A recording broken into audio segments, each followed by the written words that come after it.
Mason! We have to stop him now! Damn, it's bulletproof! Mason, what are you doing? We need him alive! Stand down! Stand down! My name is Viktor Reznov, and I will have my revenge! Mason, no!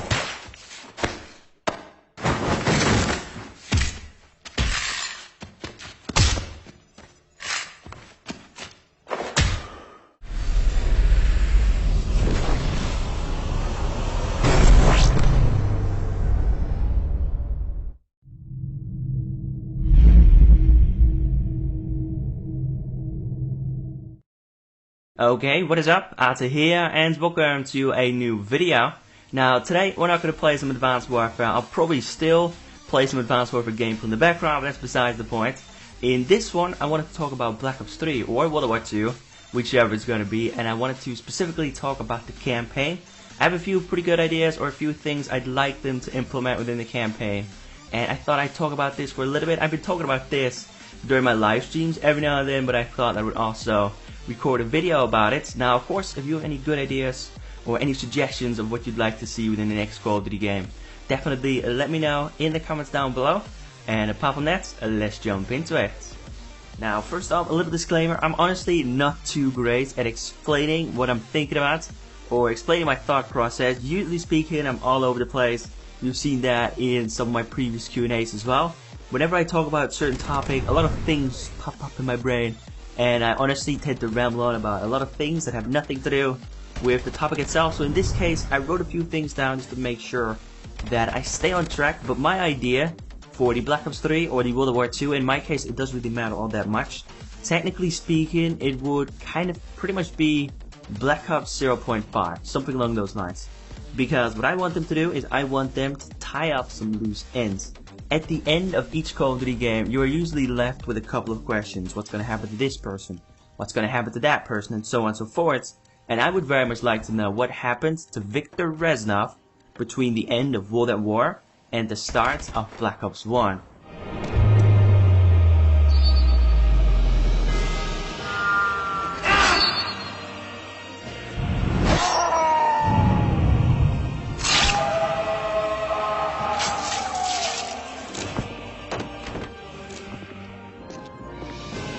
You can make it, my friend. You always survive.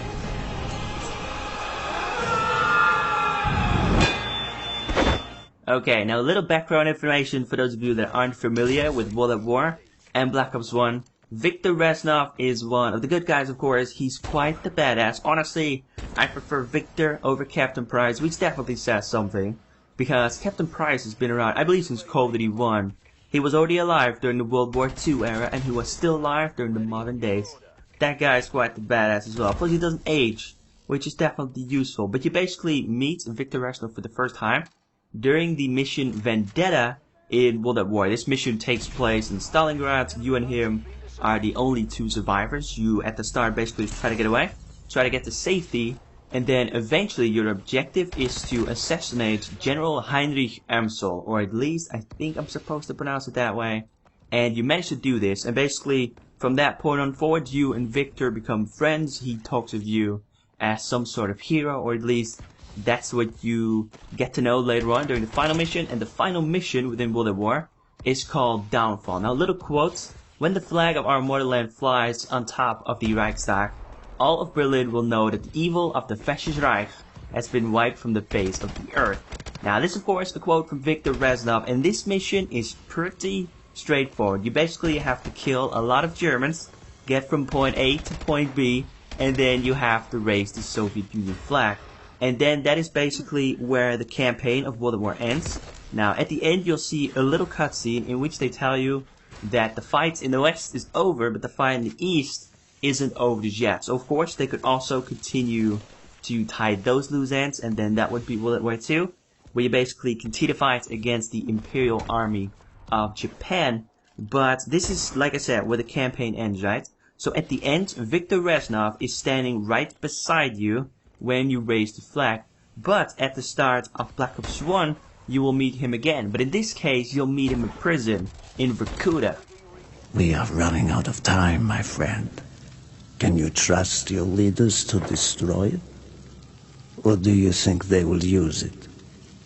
The flag may be different, but the methods are the same. They will use you as they used me. You must decide. Decide what you think is worth fighting for. Dragovich, Kravchenko, Stein. These men must die. Alright, now I'm convinced that every single one of you can guess what the objective of this mission is. Of course, it is simply to get the heck out of there, to survive, and of course to get some revenge, because that's what this campaign is about, for the most part anyway. But it's pretty straightforward. Now, basically, throughout the campaign of Black Ops 1, Viktor Reznov will pop up in different missions, so even so much different countries, different places, and in some cases, he'll even fight alongside you. But the thing is that at the end of the campaign, near the end anyway, they'll tell you that Viktor Reznov died in Vorkuta whilst you two were trying to escape. And Viktor Reznov isn't fighting alongside you. You and Viktor Reznov are the exact same person at the end of the game. Mason is somehow seeing Viktor Reznov. I'm not too sure how that worked, but they put something inside your head at the start, and Viktor Reznov managed to get inside your head. And that is kind of how that works. And basically the objective of the interrogators throughout the campaign is to find out what the numbers mean. What do the numbers mean, Mason? That's a sentence you'll hear quite a lot when playing that campaign. Honestly, it's one of the best campaigns. If you haven't played that one just yet, you should definitely do so. But at the end you do figure out the campaign itself. It's a little bit of a mind game.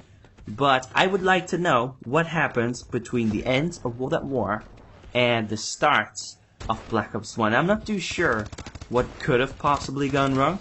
I mean, at the end of World at War, the war, or at least the war against Germany, is over. So I have no clue how Viktor managed to get into prison, and so on and so forth. But hopefully we'll find out soon enough what happened to him. And if that is not the case, we can simply continue to speculate for a few more years, of course.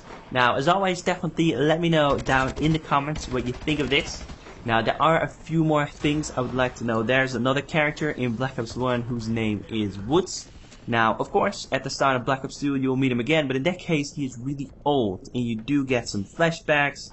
He got imprisoned, he was tortured, his entire squad was murdered, and we're still talking about Woods, of course, but in reality, we don't know what happened. Because, if I'm not mistaken, in Black Ops 1, he basically tried to kill one of the villains with a grenade, and then the head character assumed that Woods was also dead. But I guess that in the process, he got captured, and then a whole new storyline started. There are so many storylines within Call of Duty that we know nothing about, and I'd like to know some more. But anyway, once again, let me know what you think of this down in the comments. If you have any cool suggestions of what you would like the campaign to be about, definitely let me know. I'd love to read some of your ideas. If you enjoyed this video, some support, a like rating would be very much appreciated. If not, that's cool. If you want to, you can also follow me on Facebook, or Twitter, or Instagram. Twitter is probably the best way to contact me at any given time during the day. And apart from that, thank you for watching. Let me know if you want more, and I'll catch you in the next one. Take it easy.